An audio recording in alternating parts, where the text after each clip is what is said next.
So good morning, students. Good morning, sir.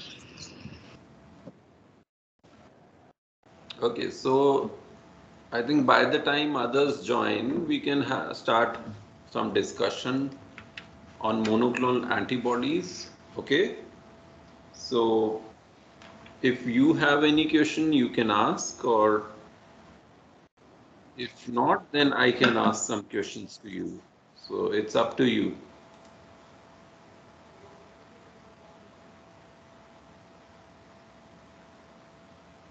So do you have any questions? Sir, Yes.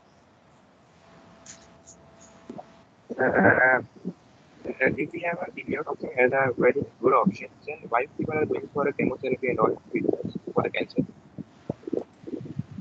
Yuvraj, you are not properly audible. Now I'm audible, sir. Just hold on. I'm audible now. Just wait. Just wait. Yes, Yuvraj, batao.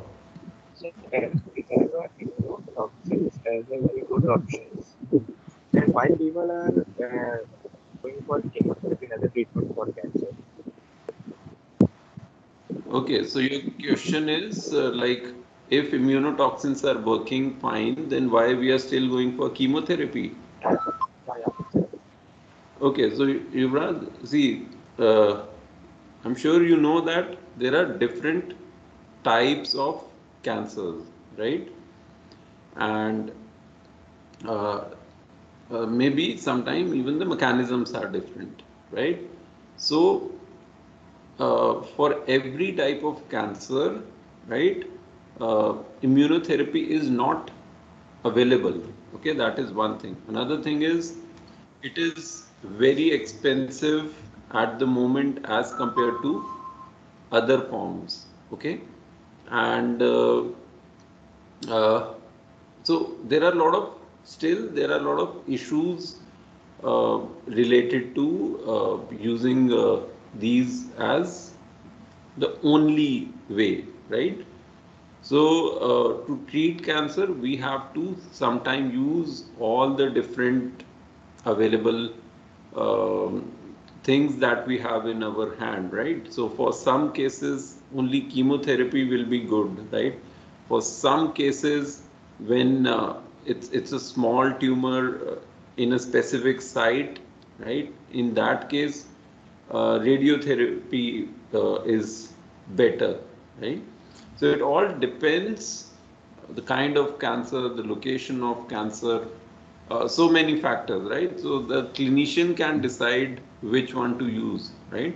And another thing is, yes, the affordability. So that is another issue, right? So I'm sure you have heard that there are some injections which are very expensive, right? So everyone cannot afford those injections, right? And a lot of monoclonal antibodies are still in clinical trials, so we don't have it for everything. And there is another issue that if you are blocking a particular pathway by monoclonal antibody, it can also affect other pathways, right? Because pathways are linked, right? So suppose if you are targeting a specific cytokine, it can affect other pathways also, right? So it can have some disadvantages also. So keeping all these things uh, in mind, we have to decide uh, which treatment modality to be used. Okay. So still a lot of questions remain unanswered in case of using monoclonal antibodies for cancer treatment. Okay. Yes, sir. Okay. And I will tell you one more thing today about monoclonal antibodies. So there are still lot of challenges because see, अभी तक I think you remember हमने where have we made these monoclonal antibodies from which source? Anyone? from where are we getting these B cells for our work? So immunized animals. Yes, so you are taking these monoclonal antibodies from the mice, right? And now just you want that you take that antibody and put it into humans, right? So the humans will recognize it as non-self, and the humans will generate immune response against them. Okay, so that is another issue, and I will talk about that also. Okay, how we have overcome that issue. Okay. Okay. So any other question coming to your mind related to the application part of monoclonal antibodies?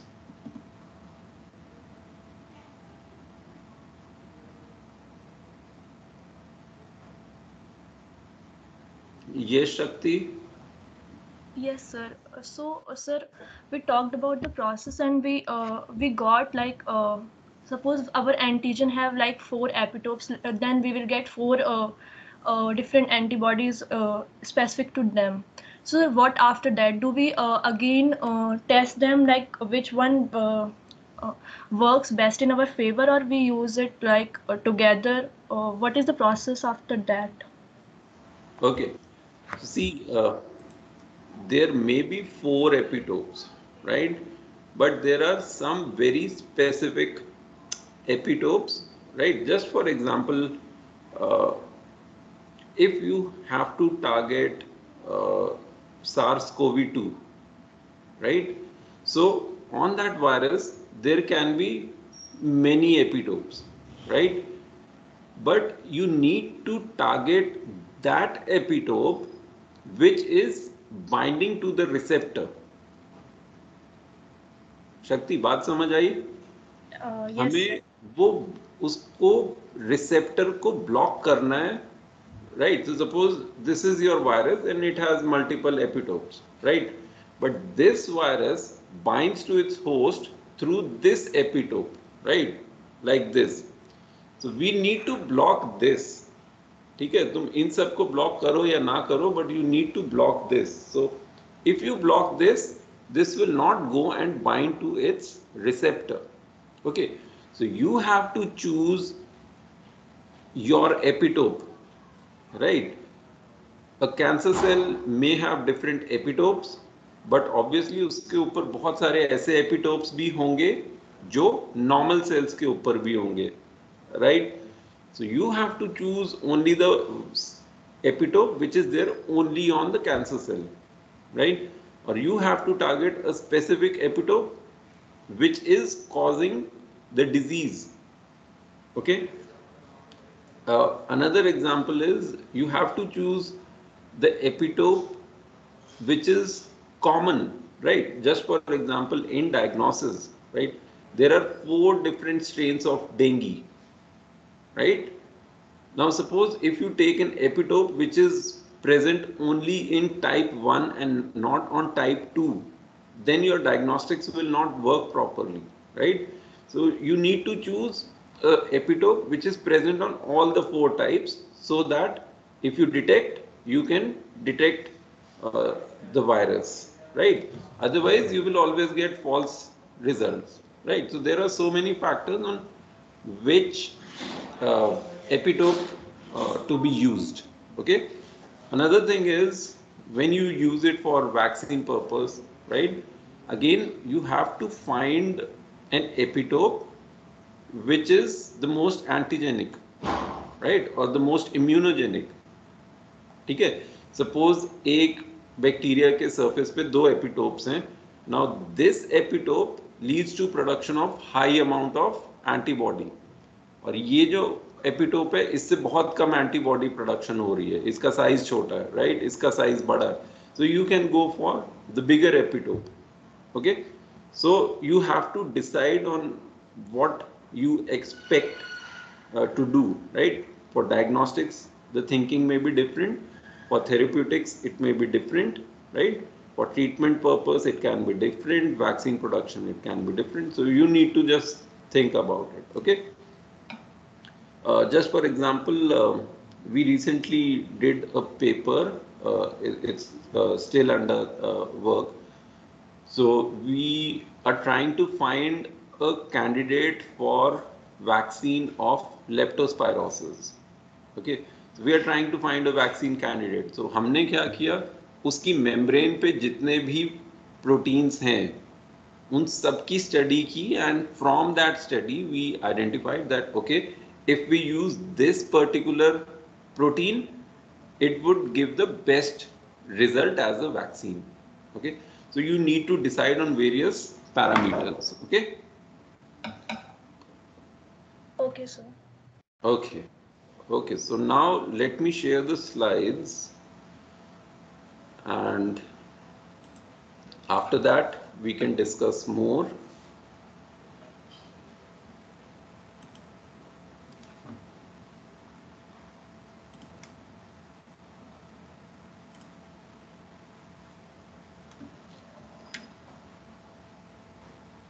Okay, so this we discussed yesterday, right?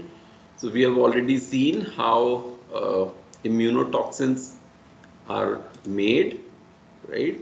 So these are immunotoxins. Immunotoxins consist of a monoclonal antibody which is specific for its target cell, okay, and we have bound a toxin to this monoclonal antibody.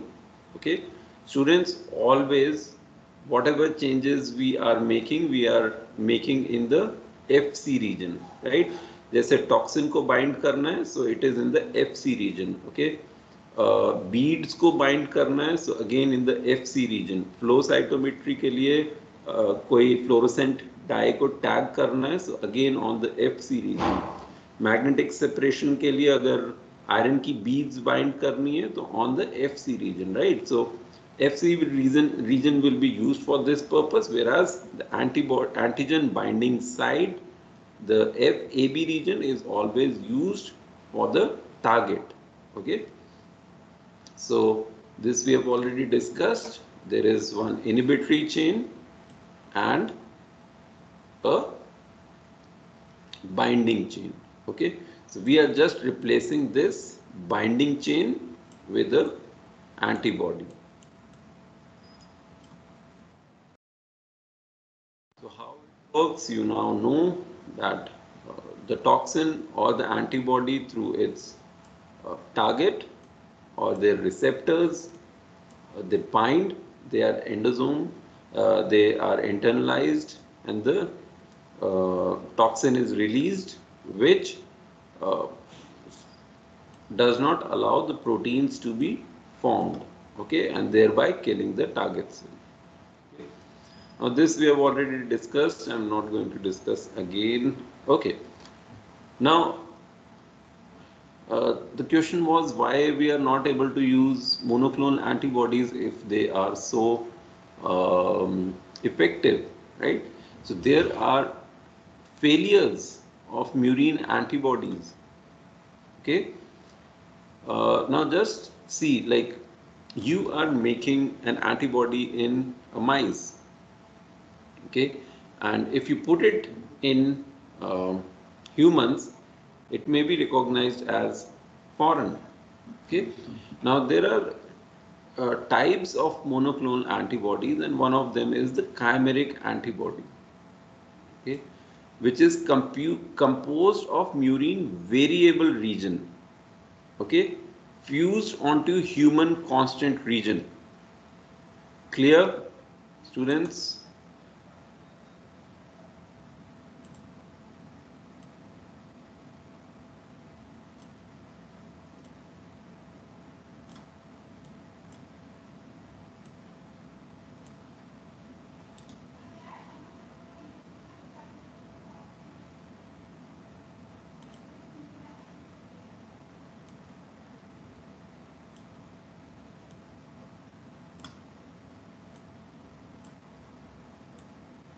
So this is your chimeric antibody, where this whole variable region is fused with human constant regions.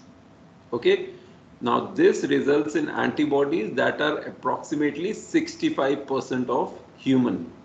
Okay, so the resemblance to human antibodies is 65%, right? Because हमने क्या किया है, ये antibodies हमने generate किए हैं through mice. Okay, clear? Chimeric antibody. So this is 65% human. Now we want antibodies which are more closer to human origin. Okay, so in that case, the scientists developed humanized antibodies. And what does humanized antibodies mean? In humanized antibodies, the hypervariable region, only the hypervariable region is added in the human antibody. So students, how many hypervariable region are there in the variable region? How many hypervariable region are there?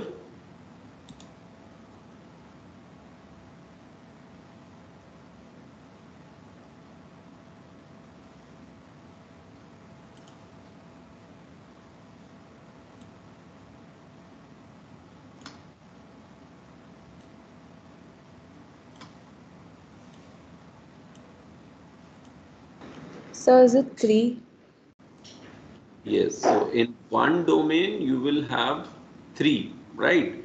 So now what we are doing is,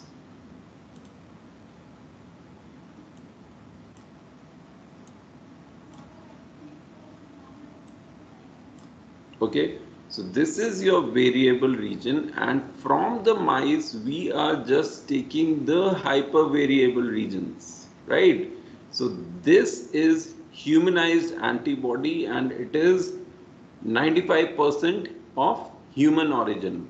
So the difference between chimeric and humanized is that chimeric is 65% human, whereas humanized monoclonal antibodies are 95% human of origin. Okay, clear the difference between chimeric and humanized? Yes, sir.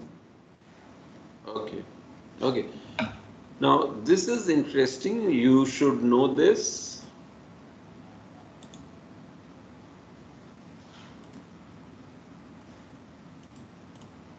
Okay. Now, if it's a murine monoclonal antibody, then you will find this suffix as OMAB. Okay, I will show you some examples, but remember this: if the monoclonal antibody is of murine origin, then it is OMAB. Okay, the chimeric and humanized monoclonal antibody. So if it's a chimeric means which is having the only the variable region. So that is ZMAB. Okay, humanized is ZUMAB. Okay, and if it is fully human monoclonal antibody, then it is UMAB. Okay, clear? See, in every this you will see MAB, MAB, MAB, MAB. So MAB is monoclonal antibody. Okay. So this O, Z, ZU and U, it tells the origin. Okay. Whether it is the murine monoclonal antibody, whether it is chimeric, humanized or human. Okay. So now just see some examples here. Just for example, let's see this. So just tell me what is this monoclonal antibody? What is the origin?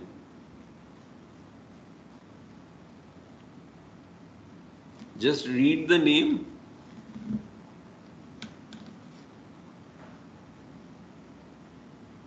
So this is abcizimab. So is it murine? Is it chimeric? Is it humanized? Is it human? What is this?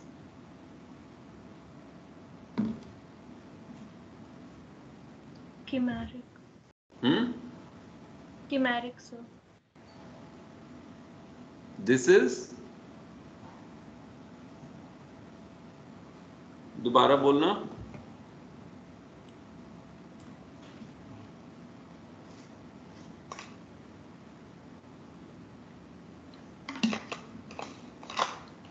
Am I audible? Yes. Yes, sir. I was saying that it is chimeric. Chimeric. Okay, Right. let's see. Let's see. So there was Z here, okay, and this is chimeric. Fine. So now you understand. So whatever name if I give you, you will be able to find out. This is rituximab. So this is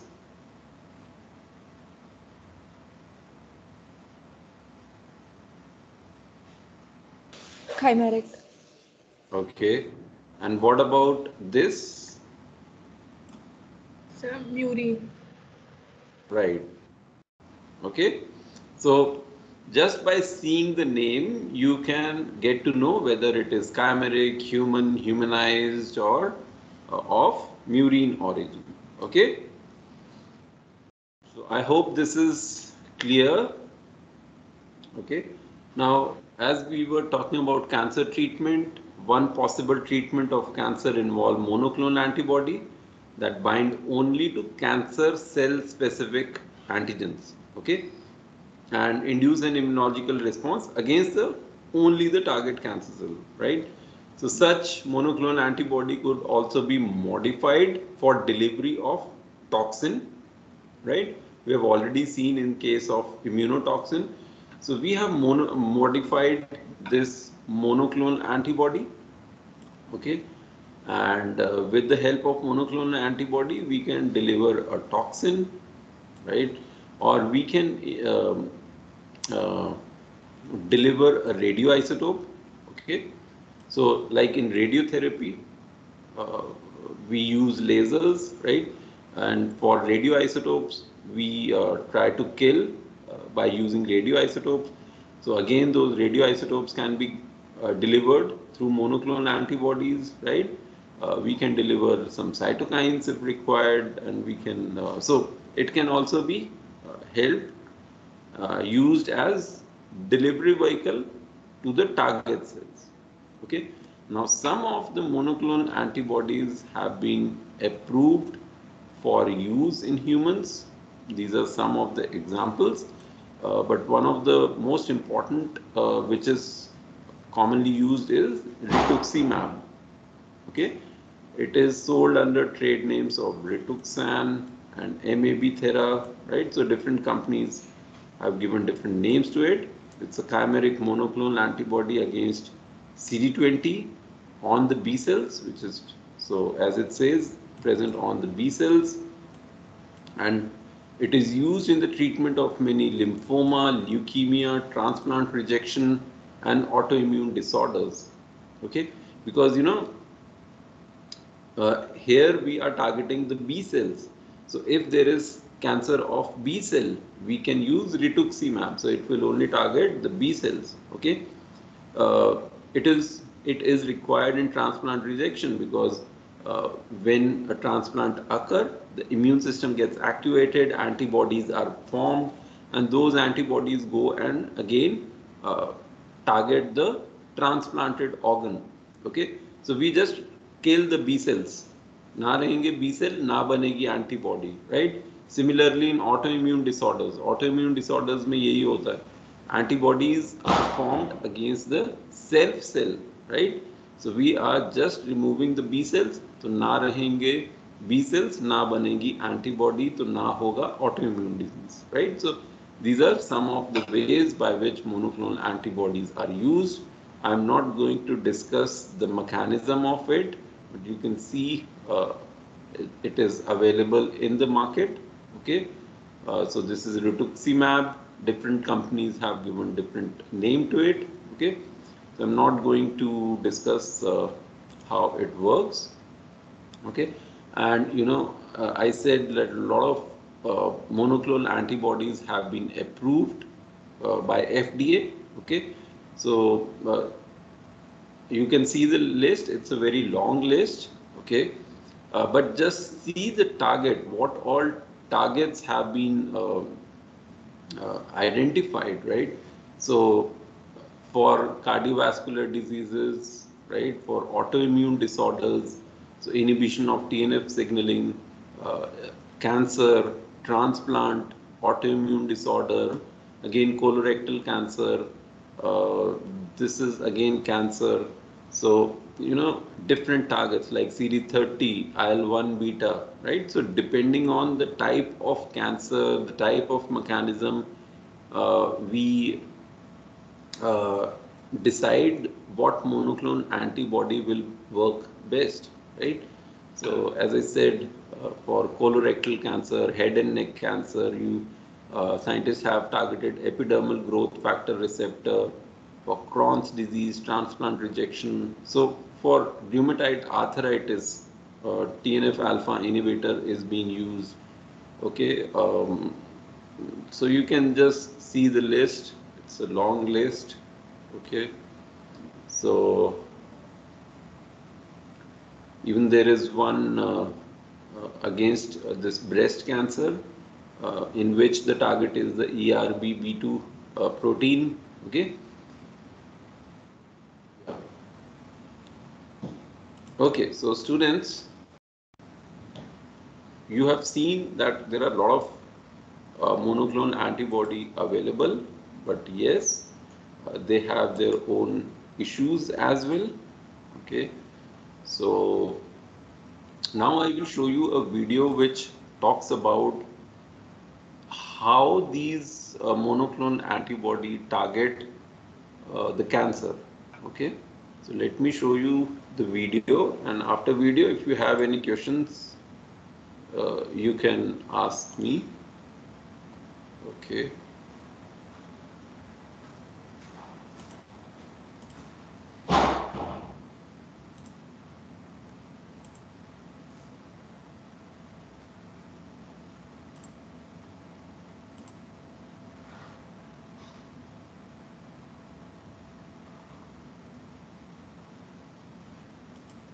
I want to talk about them firstly because there are more and more monoclonal antibody treatments that are coming out all the time, and it will be important for you to understand how they work, but also because they're a really cool and exciting treatment with lots of potential to revolutionize some of the treatments of the worst conditions.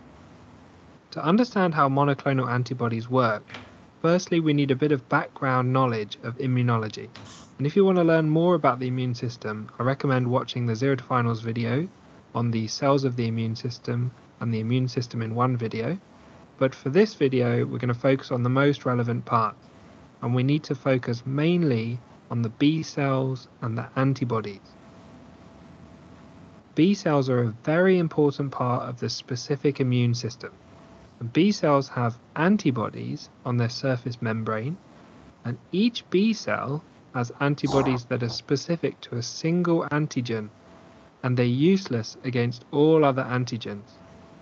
So for example, if you choose one B cell at random from within a lymph node, it may have antibodies that are only useful to a very specific antigen that's found on a specific bacteria that only exists in some remote part of the world. Or it may have an antigen that's completely useless altogether.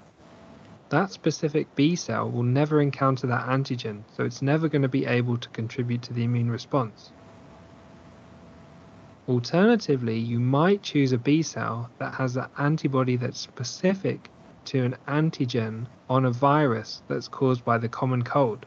And when the person picks up that specific virus, the B cell multiplies furiously and becomes essential to the immune response to fighting off that infection with that virus and protecting against that virus in the future.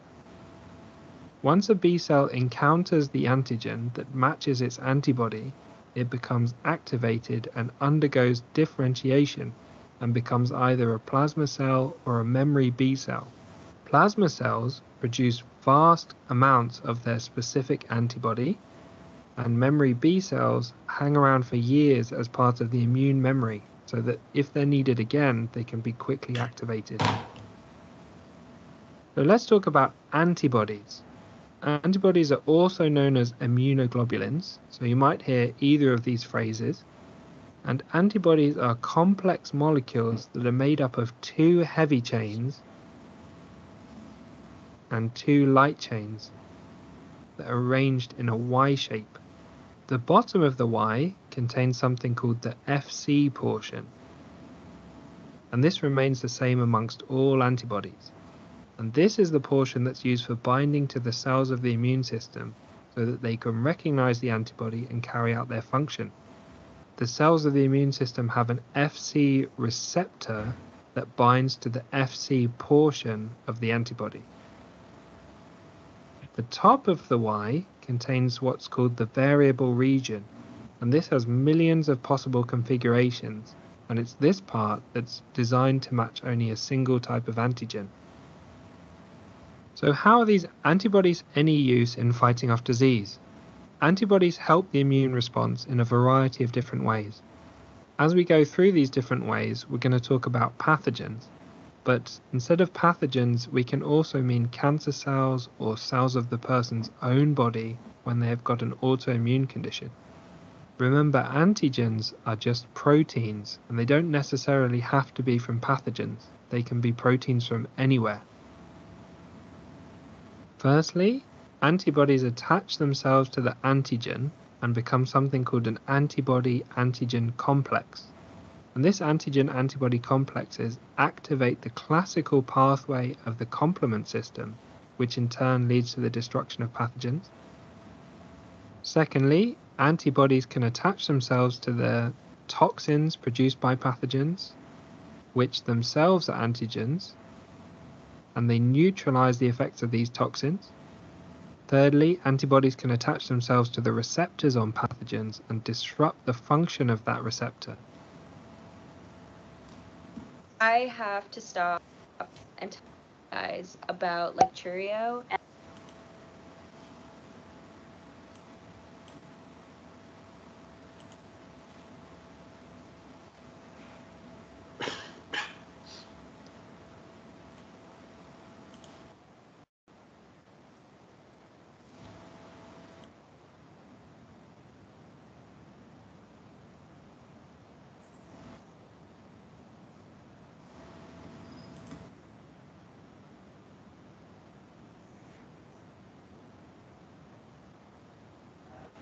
And therefore starving the bacteria of those nutrients and reducing its pathogenicity.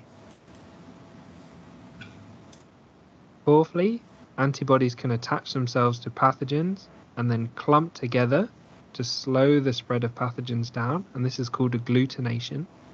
The fifth thing they can do is antibodies can act as opsonins, and this involves attaching themselves to pathogens and making it easier for phagocytes to recognize and destroy those pathogens that would have otherwise not been able to recognize them because of the primitive measure that's usually used by macrophages and neutrophils for recognizing pathogens.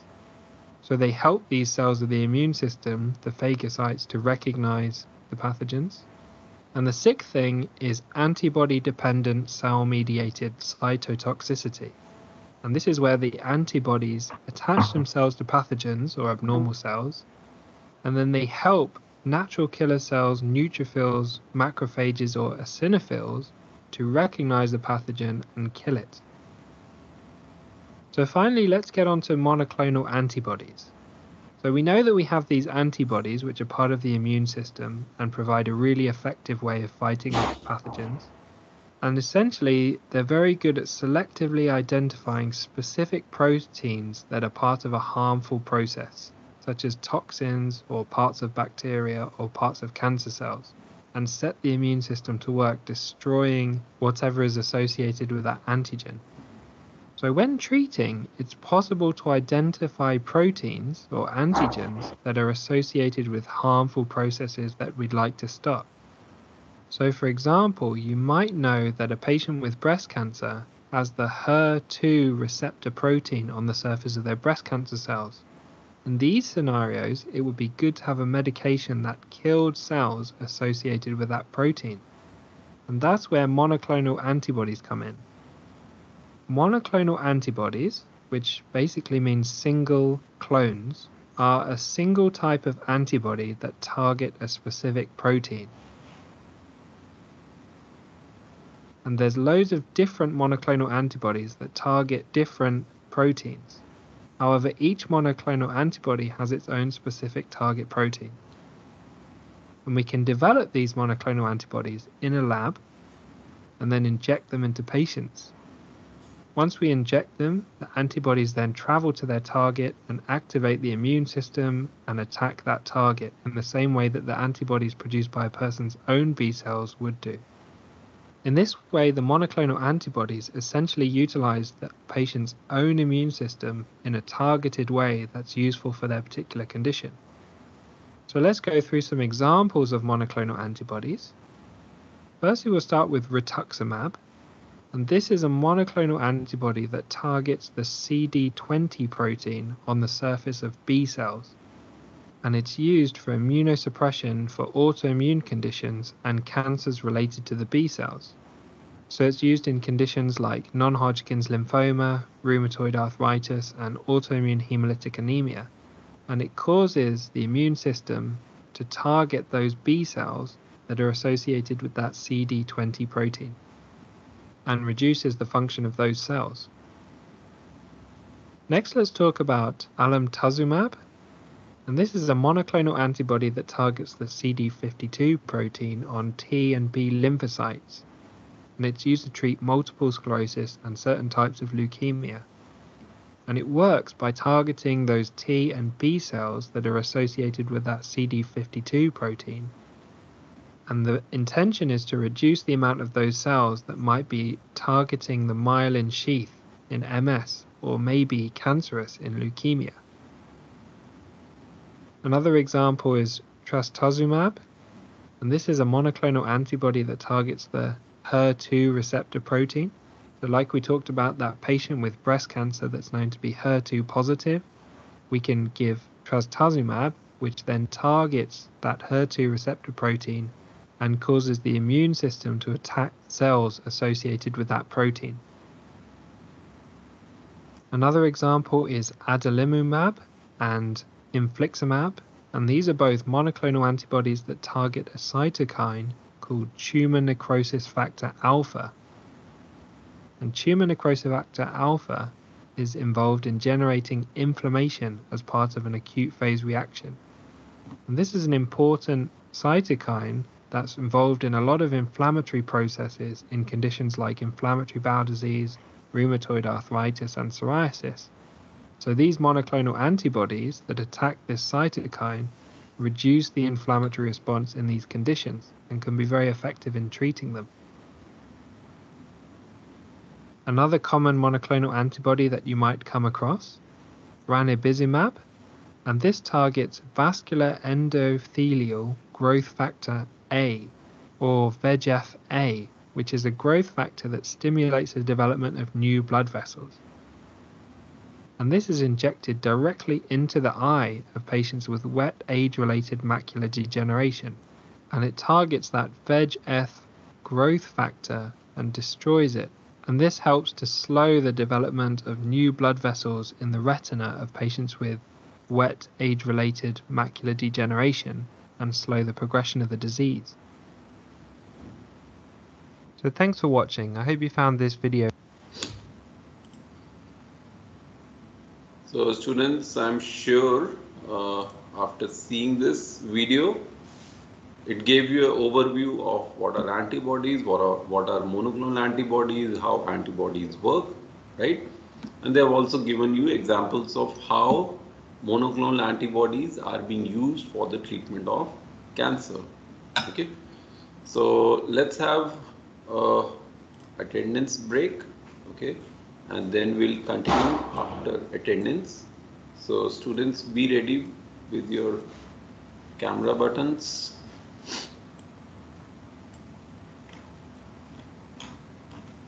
Adish.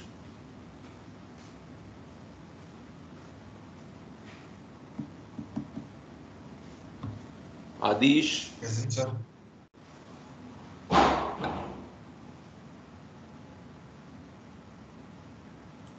Adish, you are not visible.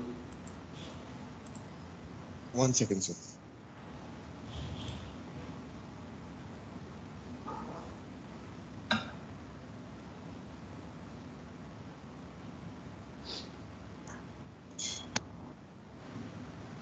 Present, sir. Okay, Atoiba. Present, sir. Ayushi.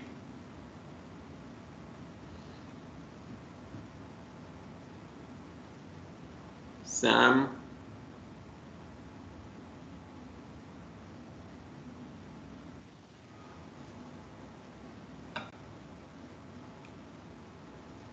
Devanshi. Present, sir. Ishita. Presence. Janvi. Present, sir. Manaswini. Present, sir.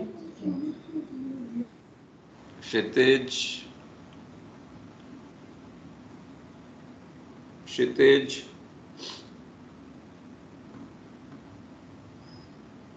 Namrita.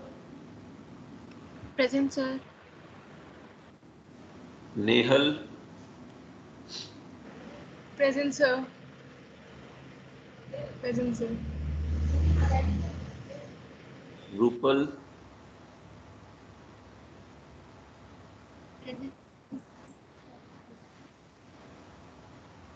Sahiba. Present, sir.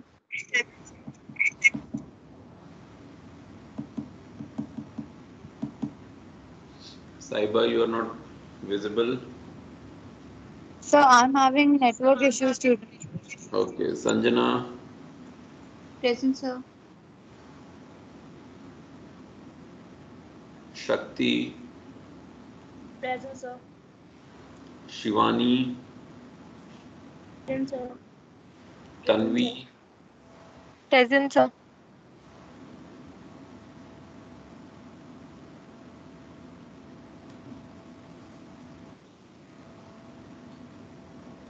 Okay, Tridev. Present, sir.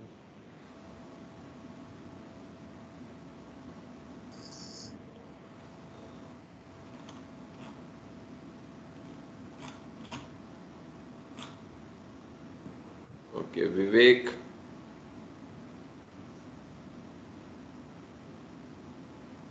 Okay, Yuvraj. Present, sir.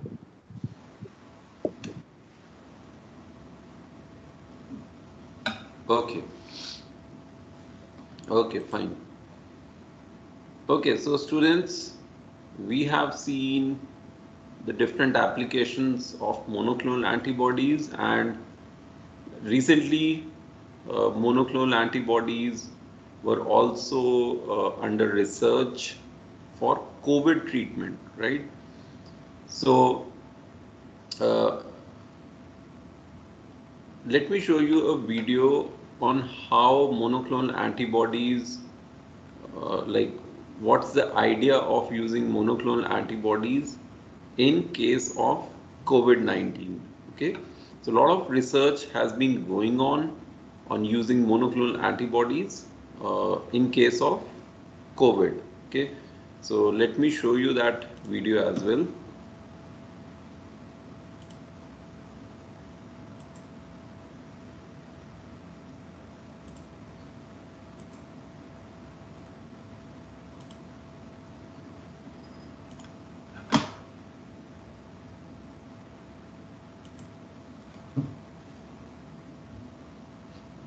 Therapy.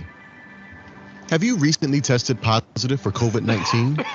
Are you worried about your recovery because you were in a high-risk health group? To find out if you are in a high-risk health group, visit covid.hhs.gov.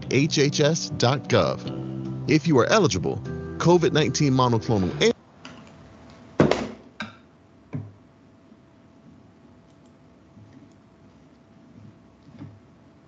antibody therapy can help you get on the road to recovery. When viruses or bacteria infect a person, the body responds by naturally making antibodies to fight them. This includes making antibodies to the coronavirus. Each antibody is specific to the intruder, so people have the ability to make billions of different types of antibodies. These are part of the body's adaptive immune system that helps defend it against recurring viruses and bacteria by learning to recognize and diffuse the intruder during future attacks. However, not all antibodies are equally effective in fighting the infection. While some antibodies can neutralize the intruding virus, not everyone is naturally capable of creating these good antibodies in a fast response time. Scientists have been hard at work identifying effective antibodies to fight the coronavirus. In the lab, scientists produce what is called a monoclonal antibody. The therapies act as a shortcut to help boost the immune system with good antibodies to help fight the coronavirus. They are for sick people with COVID-19. That's different from the vaccine, which is for people without COVID-19. The COVID-19 monoclonal antibody therapy is designed to mimic antibodies found to be highly effective in neutralizing the coronavirus. It's created in the lab, not from using other people's blood, and it's effective for outpatient treatments in one dose delivered intravenously, meaning through your veins. If treated with monoclonal antibodies, a person who tests positive for COVID-19 gets temporary enhanced immunity, which can help them avoid progressing to more severe symptoms. If you've been diagnosed with COVID-19 in the past 10 days and are in a high-risk group, ask your healthcare provider about monoclonal antibodies. So students, clear? So I think Manaswini, you had a question related to COVID-19 and monoclonal antibody yesterday, right?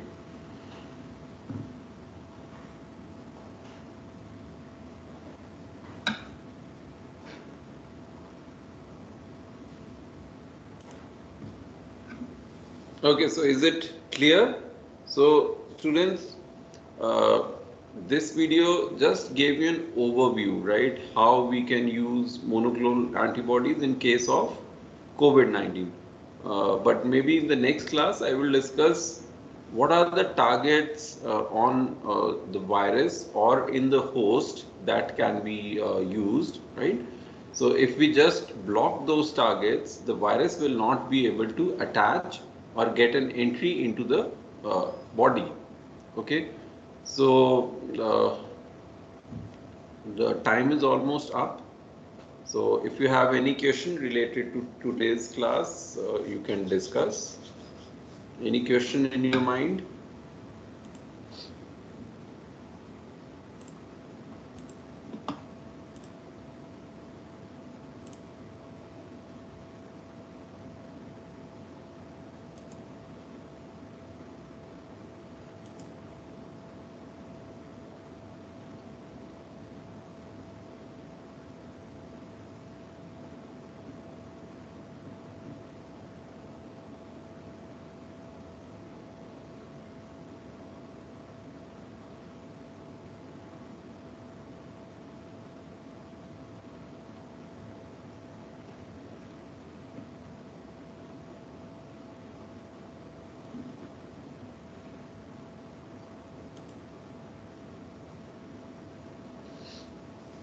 Okay, so no questions.